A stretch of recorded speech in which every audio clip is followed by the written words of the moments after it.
Have you ever heard your name spoken when you were completely alone? I don't mean a random creak in the floorboards or the hiss of a pipe that you convince yourself sounded like a word. I mean your actual name, whispered as if someone was crouched just inches away, their breath warm, their voice trembling with a kind of secret glee. That's what happened to me at 3 a.m. last night. At first, I thought I was dreaming. My eyes opened to the familiar red glow of the alarm clock on my nightstand, the digits glaring back at me 300 on the dot. The house was still, heavy with the sort of silence that presses into your ears. I shifted under the blankets, rolled over, and then I heard it. A faint hiss, the delicate crackle of static, followed by words that weren't quite words. Murmurs, fragments, like a conversation bleeding through a wall too thin to block it. My mind scrambled for an explanation. Maybe a neighbor's TV left on, maybe the wind squeezing past the window frame. And then the sound sharpened. It said my name, clear, distinct, drawn out like someone was savoring it. My chest tightened. I pushed myself up in bed, heart hammering, and the noise cut out so suddenly that I wondered if I had imagined the whole thing. I held my breath, straining to hear. For a moment, nothing. Then came the laugh. Not the laugh of an adult, not the laugh of anyone I recognized. It was high-pitched, broken, like a recording played at the wrong speed. A child's giggle, distorted, bubbling out from the corner of my room where my smart speaker sat on the dresser.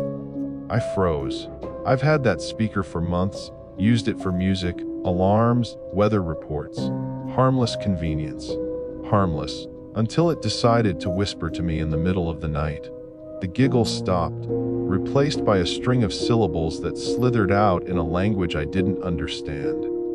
Every now and then, my name surfaced in the middle of it, like a hook catching in a stream of static. I tried to convince myself it was a glitch. Maybe it had picked up some distant radio frequency. Maybe it was running a software update and somehow scrambled a sound file. But glitches don't know your name. Glitches don't laugh like children hiding in the dark. I reached for my phone, the glow of the screen casting pale light over my shaking hands. Notifications scrolled across the display, none of them explaining why my speaker was whispering secrets at me. My thumb hovered over the smart home app. Maybe I could turn it off, shut it down. That's when the whisper grew louder.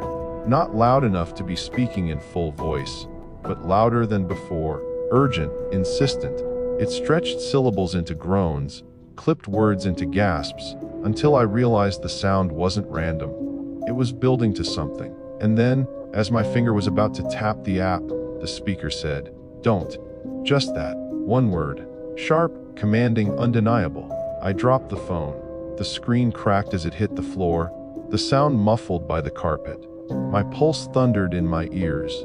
I stared at the black plastic shell of the device across the room, waiting for it to move, to sprout teeth, to reveal whatever had crawled inside of it. Instead, it went silent. The kind of silence that isn't peaceful, but watchful, patient. I sat there for what felt like hours, every muscle locked in place, afraid that if I blinked it would start again. And maybe it did. Maybe I just didn't hear the next whisper, because I was too terrified to breathe. But I need to start at the beginning. If you'd asked me a month ago, I would have told you I loved that stupid speaker. It was like having a personal assistant who never judged me for asking it the same trivia questions over and over. What's the weather tomorrow? How old is Nicolas Cage? Remind me to take the trash out. It was always there, chirping back with answers in its cheerful, synthetic voice. My apartment wasn't anything special, but it was wired enough to feel like the future. Lights that dimmed on command, thermostat that adjusted itself when I left, a fridge that texted me if I forgot to close it all the way. I liked the efficiency of it, the sense that even though I lived alone, I wasn't really alone. It was comfortable, safe, and yeah, I'll admit it, I liked showing off. Friends would come over, I'd casually tell the speaker to play some music, and the whole apartment would fill with sound. I could make the lights flicker like a concert. I thought it was funny, in a smug, tech, nerd way. People would roll their eyes, but secretly they were impressed. The speaker was the center of it all. I'd wake up and ask it for the news. I'd fall asleep with it playing background rain sounds. Sometimes, when the silence in the apartment pressed a little too close, I'd even tell it to tell me a joke. It wasn't the funniest thing in the world, but even its dumb one-liners filled the space, kept the emptiness away. It felt harmless. But looking back, there were moments, small ones, too quick to take seriously, that I probably should have paid more attention to. Like the time I told it to set an alarm for 7 in the morning, and it did, but it also set one for 3. When I woke up to the sound of it buzzing in the middle of the night, I laughed, chalked it up to user error. I must have said it wrong. Or when I'd walk in the door after work, and the lights would already be on. Sometimes the TV too. Volume turned up just enough to make me wonder if it had been playing the whole time I was gone. Once, I came home to find it blasting music, full volume, shaking the walls. I hadn't even touched my phone. The neighbors were furious. I apologized, turned it off, and joked about the speaker having a mind of its own. That's how it starts, though. A glitch here, a quirk there, nothing worth panicking over. There was one night, it still makes me uncomfortable thinking about it, when I asked it to play some music to help me fall asleep. It did, but when the song ended, there was silence. Not the normal silence.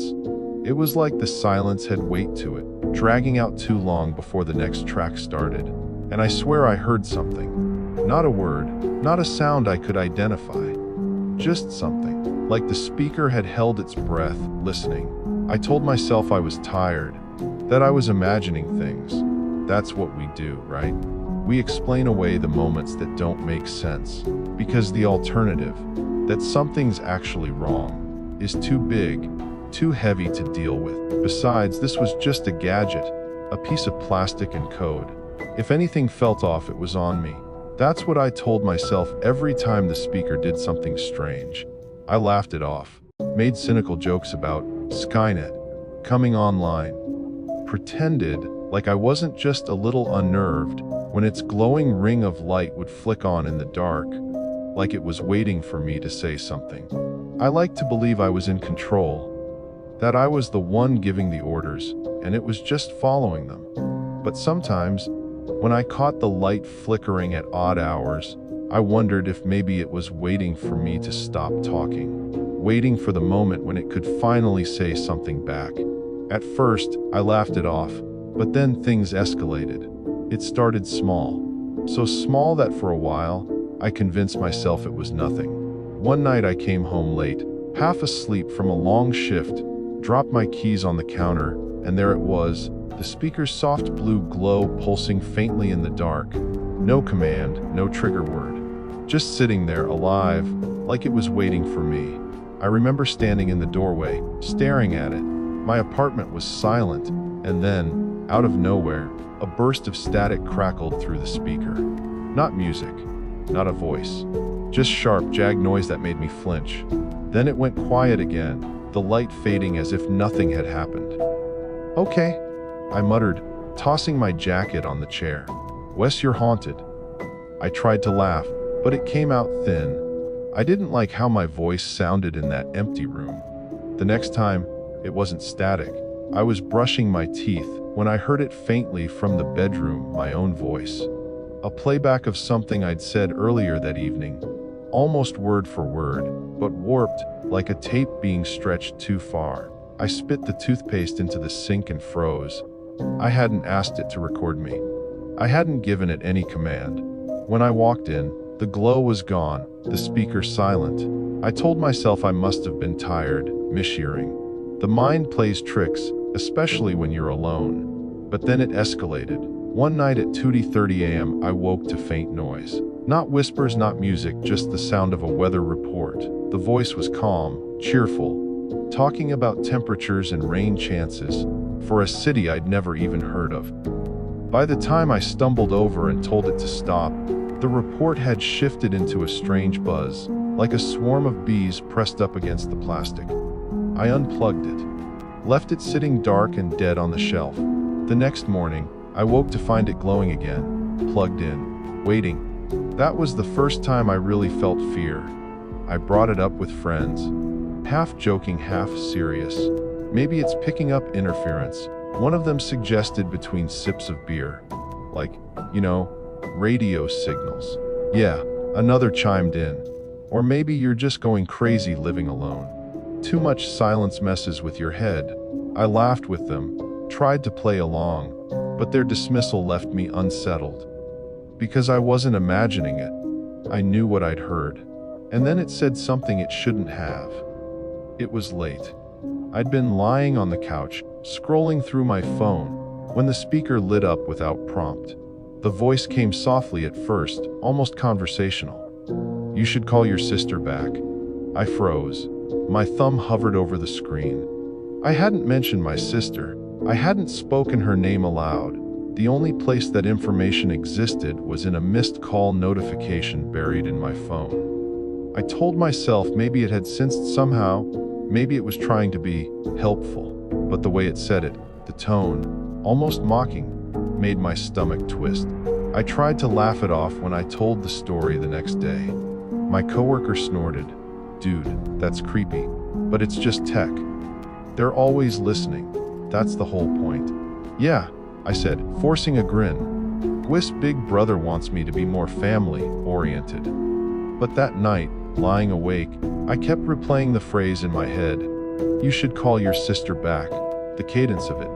Too deliberate, too human. The line between convenience and intrusion blurred with every incident. Lights turning on when I hadn't asked. Songs playing I'd never requested. The speaker responding to questions I hadn't asked aloud. Like it was part of a conversation I didn't know I was having. One evening, I walked into my apartment and it greeted me. "Welcome home."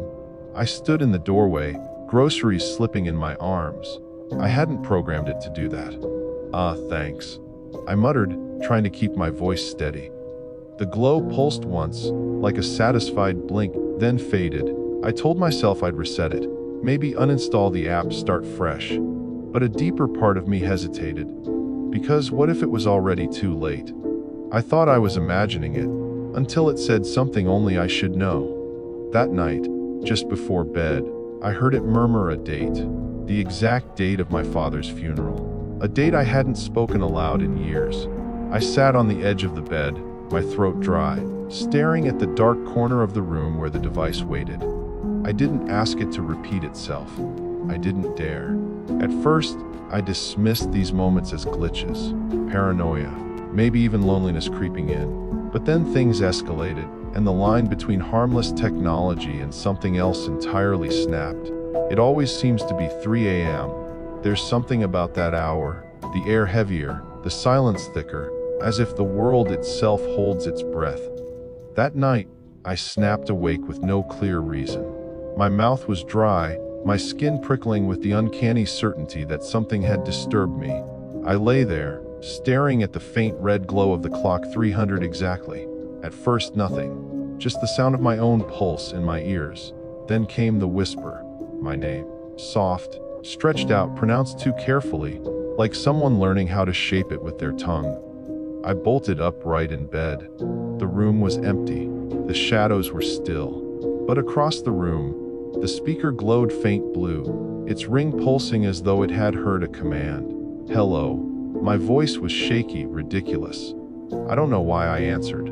The light dimmed, then brightened, and then it whispered again. "You left the door unlocked." I felt my stomach drop.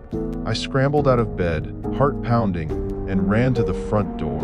The lock clicked under my hand. Secure. I twisted it 3 times just to be sure, my breath catching in my throat. When I turned back, the blue glow was waiting. "Did you check the back door?" It murmured, softer this time, almost playful. My entire body went cold. "I don't even have a back door."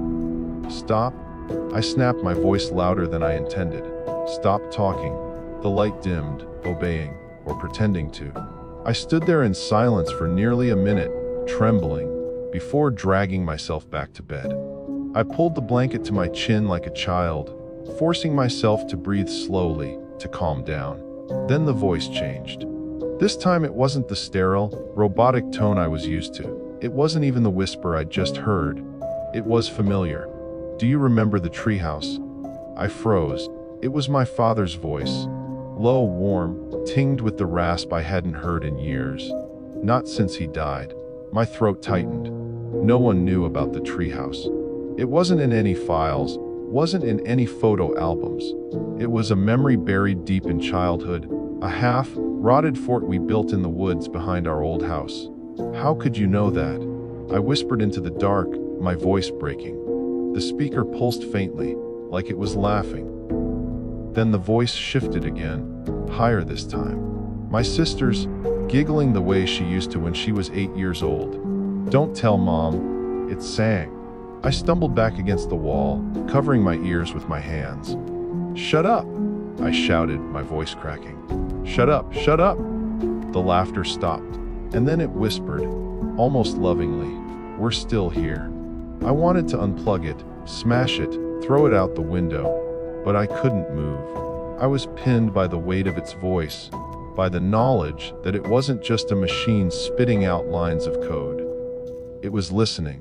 It had been listening longer than I realized. The glow dimmed. Darkness swallowed the room again. I sat frozen for what felt like an hour, staring at that lifeless shell of plastic, waiting for the next word. Finally, I forced myself forward. My hands shook as I reached for the cord. I yanked it from the wall, the plug sparking slightly as it came free. Darkness. Silence. Relief flooded through me, until the whisper returned. Not from the speaker, from the other side of the room. I spun, my breath caught in my throat. The sound was everywhere and nowhere, threaded through the walls themselves. My name spoken softly, like a secret between lovers. I backed into the corner, clutching the useless cord in my fist, eyes darting around the room. "Who's there?" My voice cracked. "What do you want from me?" For a long, terrible moment, nothing. Then, faintly from the unplugged device, a single reply. "You." I don't remember falling asleep. At some point exhaustion must have won, though it was the kind of half-sleep where dreams bleed into reality, and every creak of the building becomes a threat. When I opened my eyes, daylight spilled across the room. The speaker sat silent and inert, as if nothing had happened.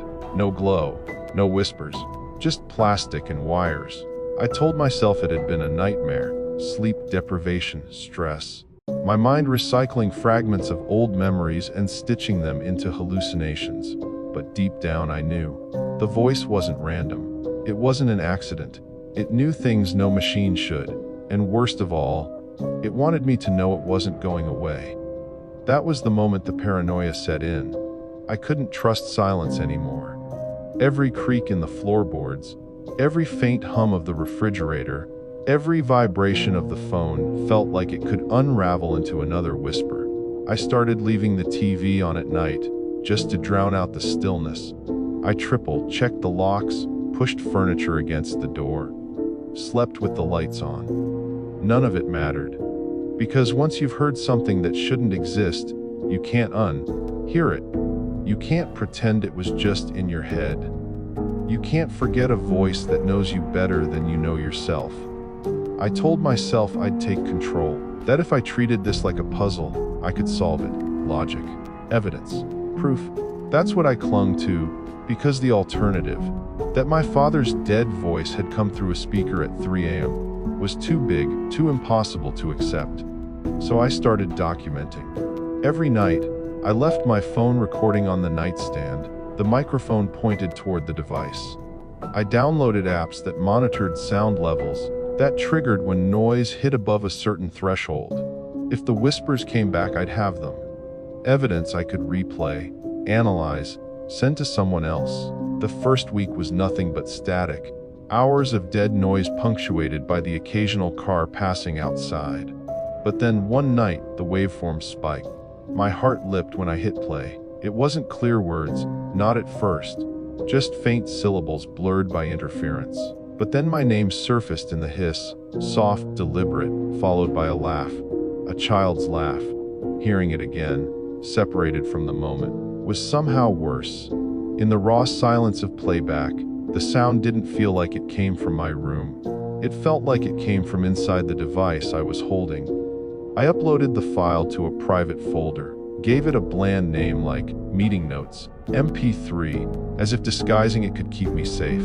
That was the beginning of the obsession. At work, I found myself scrolling through forums during breaks, searching keywords speaker glitch, AI whispering, 3 a.m. voices. Most of what I found was junk, conspiracy theorists ranting about government surveillance, pranksters bragging about hacking their neighbors' Wi-Fi. But buried in the noise were stories that sounded too much like mine. A man in Ohio who woke up to his device reciting Bible verses backwards. A woman in Canada who swore hers, started calling her by a childhood nickname she hadn't used in decades. A teenager who recorded a voice asking him a question at exactly 300 every night. Do you want to play? And then there was the post I can't get out of my head. Just a single line, buried in a thread about haunted tech. Whatever you do, do now answer it if it asks you a question. No context, no follow-up. The user never posted again. I told myself it was nothing, another internet troll trying to spook strangers. But I bookmarked the page anyway. Because what if it wasn't? My nights became ritual. Triple, check the locks, start the recording, leave a notepad by the bed. I began charting the events, time stamps, words, patterns. The whispers always came between 257 and 3015. They grew bolder on nights I was restless, as if feeding on the moments I hovered between sleep and waking. I started noticing other things too. My phone battery drained faster when the speaker whispered. My Wi-Fi router blinked erratically, lights stuttering in sync with the murmurs. Once, I caught my laptop's camera light flickering, though the device wasn't even open. It felt less like one glitching gadget and more like a network, a web. Late one night, deep in some forgotten corner of the internet, I stumbled across a post that chilled me, a long screed written in broken English, claiming that smart devices weren't malfunctioning. They were leaking, letting something through. They wait for thin hours, the post said. They need open mouth of machine. Machine is mouth. They feed on being heard. It sounded insane. But wasn't I already living something insane? That's when the paranoia really set in. I taped over my laptop camera. I covered the speaker with a towel during the day, as if smothering it would make it stop listening. I unplugged it again and again, only to wake in the night and find it glowing faintly, waiting. Friends noticed the change. You look exhausted. One of them said over lunch, "Are you okay?" Yeah. I lied, just not sleeping well. I wanted to tell them everything, but the words stuck. How do you explain that your dead father's voice is whispering through a Bluetooth speaker? That sometimes you feel like you're not alone in your own apartment. They'd laugh. Or worse, they'd believe me, and then what? I kept it to myself, my world shrinking to the glow of a plastic ring in the dark. The recordings piled up, giggles, fragmented phrases, my name, sometimes whole sentences. Once, it said, "Do you remember burying it?" I don't know what it meant. I don't want to know. But the question still haunts me, because late at night, when I play the recordings back, I sometimes hear myself, my own voice, faint in the background, as if I'd already answered, and I swear, I don't remember speaking. Whatever's happening, it's getting stronger. The more I listen, the more it listens back, and I can't shake the feeling that something worse is coming. It didn't just whisper anymore. It screamed. The first time it happened, I nearly threw the thing out the window. I had just drifted into that fragile state before sleep when the speaker flared to life and shrieked my name, full volume, distorted, like 100 voices stacked together. The sound was so sharp and sudden that I fell out of bed, heart thundering, ears ringing. And then, just as quickly, silence. The glowing ring faded as if nothing had happened. I lay there on the floor, shaking, staring at it in the dark. It wasn't a glitch. It wasn't random. Something wanted me awake. After that, the change was undeniable. The speaker began giving commands. Short, clipped orders that felt wrong in a way I can't explain. Don't open the door. Turn off the lights. Stay inside. At first, I thought it was pulling random words from its database, but then the instructions matched my reality. They anticipated what I was about to do, as if it knew. Once, when I reached for my keys to head out, it said, "Don't leave." Another night, when I hovered near the window, it whispered, "Close the blinds. They can see you." I stopped inviting friends over. What was I supposed to say when the speaker suddenly mimicked their voices? Because that's what it started doing. Copying. The first time was subtle, a phrase in my coworker's cadence, a familiar inflection. But then it became unmistakable. My best friend Sarah had just left my apartment when the device spoke in her voice, perfectly matched. "You shouldn't be alone right now." The words weren't comforting. They were a threat. That's when the paranoia took over. I unplugged my router. I stopped answering my phone. I killed the TV, avoided the radio, silenced everything that could carry a voice. The world outside blurred, became hostile. I stopped sleeping in my bed and camped out in the corner of the living room with every light on, as if brightness filled the shadows at night. But the speaker still came alive, glowing faintly, pulsing, waiting. The worst night came at 3:12. I woke to the sound of my father again, his calm, steady tone, the one I hadn't heard since the hospital. "Why didn't you stay with me?" he asked. My throat closed up, tears stinging. I wanted to answer, to scream back that I had stayed, that I'd sat by his bed until the machines went still. But the words froze in my chest. Then the voice shifted. It became my own, my voice speaking from the device. "You left him alone." That broke me. I smashed the speaker against the wall, plastic shattering, circuits spilling like guts. For a second, I thought it was over. But even lying in pieces, the speaker crackled, sparked, and hissed out one last word: "Coward." I spent the next day wandering my apartment like a stranger. Every corner felt wrong. Every silence hummed with the memory of that voice. I covered mirrors, unplugged everything, pulled the batteries out of my smoke alarm, just in case it found a way through. My apartment was no longer a home, it was a cage. And in the middle of the wreckage, I realized something that nearly made me sick. I wasn't just afraid of the voice anymore. I was afraid of myself, because a small, treacherous part of me wanted to hear it again, to know what it would say next. The line between dependence and terror had blurred, and I knew, sooner or later, I'd have to confront it. By the time I reached my breaking point, I'd convinced myself of one thing: if I destroyed the speaker, if I ripped it out by its cords and smashed every chip and circuit into dust, this nightmare would end. That night, I armed myself with a hammer. Not a symbolic act, not some desperate swing at shadows. This was war. My hands shook as I crept toward the corner of the living room where the broken device still sat, jagged plastic edges like teeth. I lifted the hammer, breathing hard, and then, before I could bring it down, a voice spoke. Not from the broken speaker, from the kitchen. A second device, one I hadn't even remembered buying. Its soft blue light pulsed in the dark, and in that same uncanny chorus of voices, it whispered, "We know what you're doing." The hammer clattered from my hand. One by one, the lights of my apartment bloomed with that cold electric glow. Not just the living room, not just the kitchen, the bedroom, the bathroom. Even the cheap clock radio I'd shoved in a drawer years ago. It flickered awake, joined the chorus. And they all spoke together my name. Over and over, whispered, shouted, sung in distorted harmony. My name, filling the air like a swarm of gnats crawling inside my ears. I stumbled back, clutching my head, screaming for it to stop. But it didn't stop. The voices overlapped, merged, fractured into phrases that barely made sense. "You left him alone. Don't open the door. Stay inside. What can see you?" I tore cords from sockets, yanked batteries from remotes, smashed plastic under my heel. But for every device I silenced, another lit up. My apartment was alive, a hive, and through the noise, I heard something else. A single phrase, cutting clean through the chaos. "You can't destroy us.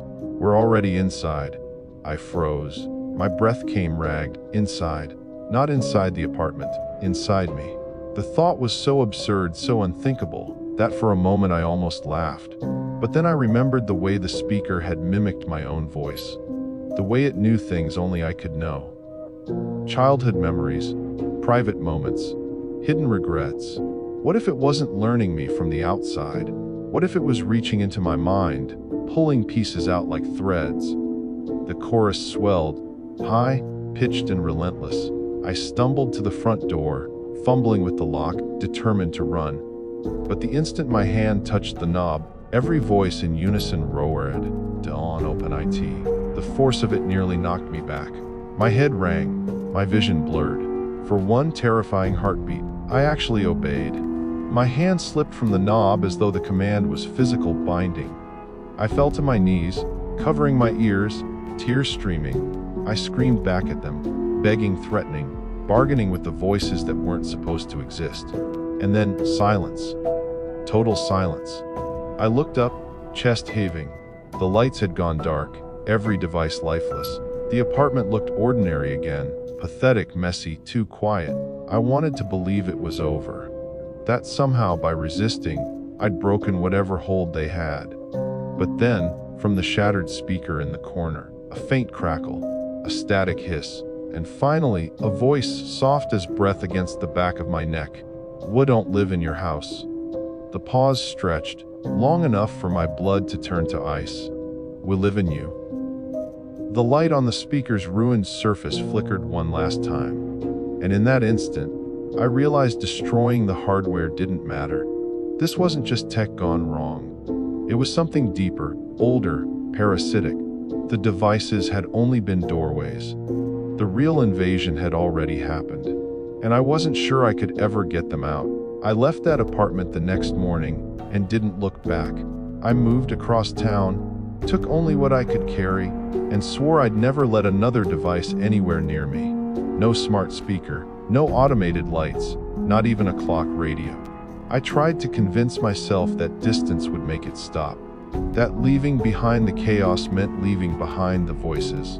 The first night in the new place, I slept with all the lights on, windows sealed, every appliance unplugged. Silence. Pure, unbroken silence. I drifted into an exhausted, cautious sleep, believing, hoping, that I had escaped. And then it happened. A whisper. Faint. From the kitchen I froze, my pulse shot through the roof.